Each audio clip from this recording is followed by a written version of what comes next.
How strong were these storms yesterday in Warren County? Well, they ripped trees like this one straight out of the ground, sending them crashing on top of cars, homes, and businesses. And today, crews are still working to clear up this mess. Fighting through the wreckage. It's an all-hands effort in Warren County today, where emergency crews say they're seeing the worst thunderstorm damage in decades. It was just so quick.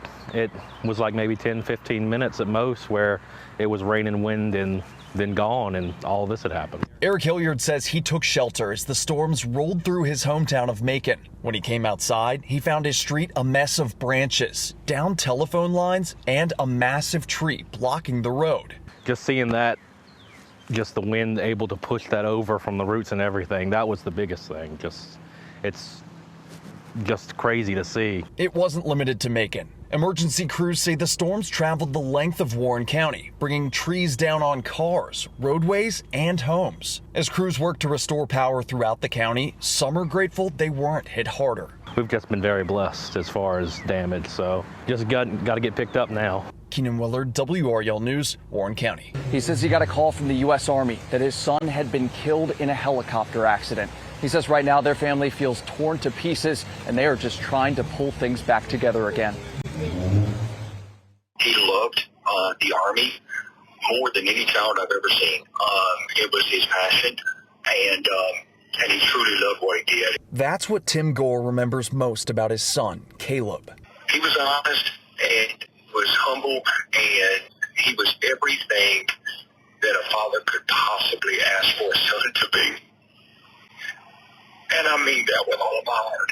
A U.S. Army paramedic with the 101st Airborne Division, Gore says his son's passion was search and rescue. Last night, Gore tells WRL he got a call from the Army. 2 Black Hawks had collided in a training exercise at Fort Campbell, killing 9 soldiers, including his son. I screamed. I just don't know how to put it in any other words. It's a moment I would wish on no one. Gore's thoughts went immediately to Caleb's wife, his childhood sweetheart, now left to carry on their family alone. His wife, Haley, is 3 months and 1 week pregnant. They just found out yesterday it was a boy.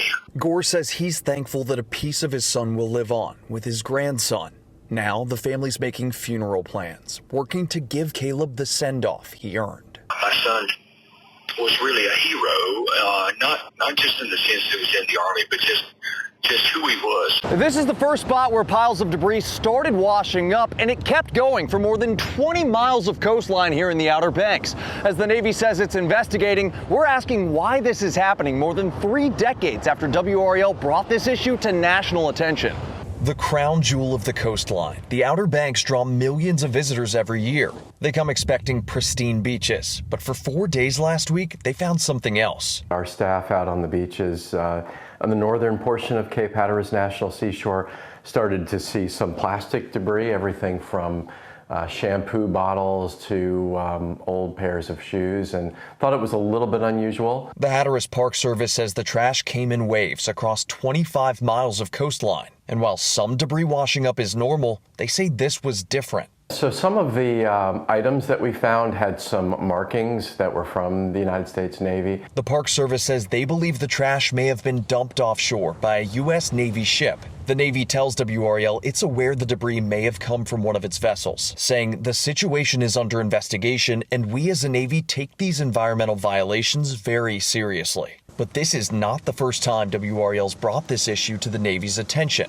1991, medical waste was washing up on the shores of the Outer Banks, and we did stories on it, and people were infuriated by it. More than 30 years ago, a WRL crew captured Navy sailors dumping trash from their ships off the North Carolina coast. It led to a congressional investigation, with anchor Bill Leslie testifying on Capitol Hill about what he saw. I'm very surprised to hear about this. I mean, it's been 32 years. You would think you could get it right in that time. In the wake of that investigation, the Navy banned its ships from dumping plastic off the coast in the early 90s, giving them waste compactors to prevent the need for offshore dumping. We asked the Navy if the recent debris washing up could be a violation of these environmental policies. A spokesperson says it is against federal law and Navy regulations for plastic to be dumped into the ocean regardless of proximity to land, and they've sent crews on site to clean up the trash while the Navy investigates. Keenan Willard, WRAL News, Dare County. 72-year-old Patricia Ricks was brought into Nash County Court in a wheelchair today. A judge asked if she understood the charges against her: felony child abuse and first-degree murder in the death of her granddaughter. Ricks said yes. But as the judge explained she could face the death penalty if convicted, Ricks seemed to zone out, not giving an answer when asked if she had an attorney or wanted a public defender. The state's set to show its evidence against Ricks in court in 2 weeks. Today, WRAL's found that Ricks was first reported for allegedly abusing her granddaughter months ago. Nash County Schools says on December 19th, the social worker for Cooper's Elementary School filed a complaint to Nash Social Services. A school staff member tells WRAL the girl had arrived that day with injuries so severe she was barely recognizable. The staffer says the girl claimed she'd been beaten for refusing to put lotion on her skin.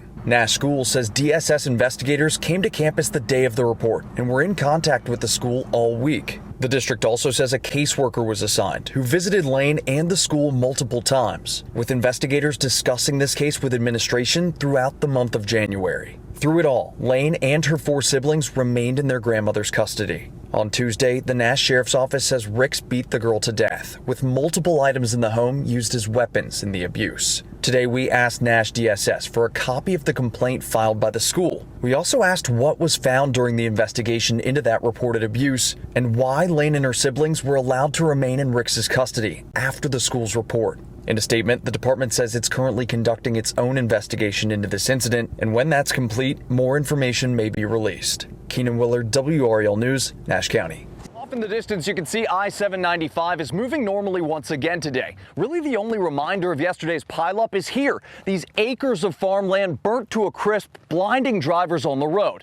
Today, some of those drivers have questions about whether this could have been prevented. This was the scene on I-795 at the Wilson and Wayne County line. 24 cars and a tanker truck piled up in a crash. State troopers say at least 12 people suffered minor injuries. And I could even see like the front of my hood at that point. Art Garcia says the pileup happened right behind him. He says from far off, he could see a cloud of smoke drifting over the interstate. As he got closer, he saw the smoke was coming from burning fields next to the road, and he had to avoid cars that were braking inside the cloud. I've driven through smog and fog back in the West Coast, but something like that where you couldn't see not even the front of your hood was really bad. In the wake of the wreck, state troopers told WRAL the Forest Service would be investigating the fire and if it was a controlled burn. Garcia says he didn't see any warning signs posted on the road, and he has concerns about whether the burn was handled safely. And I've seen them do it around Wilson, but never that close to the highway, you know. And obviously not a lot of people are prepared for that.